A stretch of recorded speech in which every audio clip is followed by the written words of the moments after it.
यदि कीर्ति प्राप्त करना चाहते हैं, यश प्राप्त करना चाहते हैं, जीवन में श्री सौभाग्य की वृद्धि चाहते हैं, समृद्धि चाहते हैं, लक्ष्मी प्राप्त करना चाहते हैं, तो कुछ कर्म तो करना होगा। और ये कर्म किसी भी रूप में हो सकते हैं। तो कहा गया है कि पुरुषोत्तम मास में भगवत स्मरण करना यह सबसे श्रेष्ठ कर्म है। अब भगवत स्मरण करने के अलग अलग तरीके हैं। आपने किसी मंत्र का जाप करना प्रारंभ कर दिया, जैसे हमने कहा ओम नमो भगवते वासुदेवाय, ओम नमो भगवते वासुदेवाय, ओम नमो भगवते वासुदेवाय। जाप करते रहिए, बैठे बैठे जितने जाप कर सकते हैं। एक नियम बनाइए, क्योंकि जो काम नियम के साथ किया जाता है उसके परिणाम भी जल्दी प्राप्त होते हैं।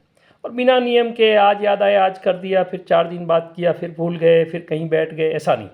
प्रातःकाल प्रतिदिन उठते ही 15-20 मिनट का समय, 25 मिनट का समय, 10 मिनट का समय, जितना आप दे सकते हैं, नियमित रूप से इस मंत्र का जाप करिए। और कहा जाता है कि मंत्र जाप के साथ साथ में जब हम किसी मंत्र जाप को लिखते हैं ना, तो हमारा ध्यान लिखने पर केंद्रित होता है। अब लिखने में क्या होता है, पहली बार जब हम लिखेंगे तो मन में स्मरण करेंगे, फिर लिखेंगे, फिर लिखने के बाद फिर पढ़ेंगे, उसके बाद एक बार उसको फिर देखेंगे, तो कई बार उसका स्मरण हो आता है, कई बार जाप स्वतः रूप से हो जाता है।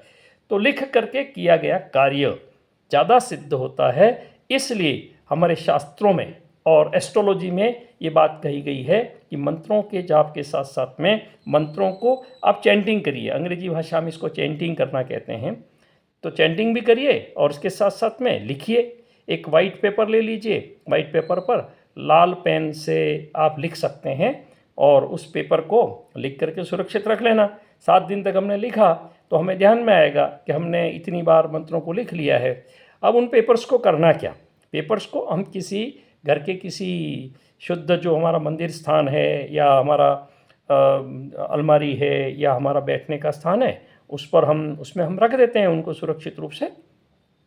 तो सुरक्षित रखने से क्या होगा कि उनमें जो हमने एक ऊर्जा इस पेपर पर मंत्रों के रूप में उत्पन्न हुई है, वो ऊर्जा बार बार हमको सकारात्मक दिशा देती रहेगी और श्रेष्ठ कर्म करने के लिए, और श्रेष्ठ कर्म करने के साथ साथ में उन श्रेष्ठ कर्मों के परिणाम को प्राप्त करने का भी एक मार्ग उसके माध्यम से बनता है।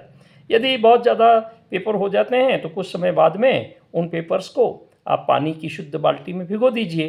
भिगोने के बाद में फिर उसको आप चाहें तो किसी भी स्थान पर डिस्ट्रॉय कर सकते हैं। बस इस बात का ध्यान रखना है कि उस मंत्र लिखे हुए पेपर को किसी के पैरों में ना आए और किसी नाली में या गंदे पानी में या गंदे स्थान पर ना जाए, उतना ध्यान रखना है। बस मंत्र जाप करिए और अपनी सिद्धि प्राप्त करिए। आपको निश्चित रूप से आपके जो सिद्ध आपके मन में संकल्प हैं, वो संकल्प मंत्र जाप के माध्यम से हो सकते हैं। मंत्र कोई भी हो सकता है जिसमें आपकी श्रद्धा है। जय श्री राम है, जय सीताराम है, राधा कृष्ण है, राम राम है, ओम नमो भगवते वासुदेवाय है, गायत्री मंत्र है, किसी एक शब्द का भी हो सकता है। तो उस एक शब्द को भी आप लिख सकते हैं। वो आपके गुरु जो भी हैं, आप गुरु के श्री चरणों में या ऐसे इसके विद्वान हैं, उनसे आप संपर्क कर सकते हैं मुझे कौन सा जाप करना चाहिए, क्योंकि हर राशि के अपने अपने देव होते हैं, उन देवों का अलग अलग मंत्र होता है। तो वो उससे खुश होते हैं और खुश होकर के हमें जीवन में सफलता, सुख, शांति, समृद्धि और कीर्ति प्रदान करते हैं। तो आप भी कीर्ति प्राप्त करिए, यश प्राप्त करिए, सिद्धि प्राप्त करिए। लेकिन कर्म, मंत्र के साथ साथ में कर्म जब करेंगे तो कर्म आपका फलीभूत होगा। इसी मान्यता के साथ में आज से ही आप भी शुरू कर दीजिए। फिर देखिए 15 दिन में, 21 दिन में, 3 महीनों में, आप जितनी श्रद्धा के साथ, आस्था के साथ करेंगे उतना ही आपको उसका फल जल्दी मिलेगा।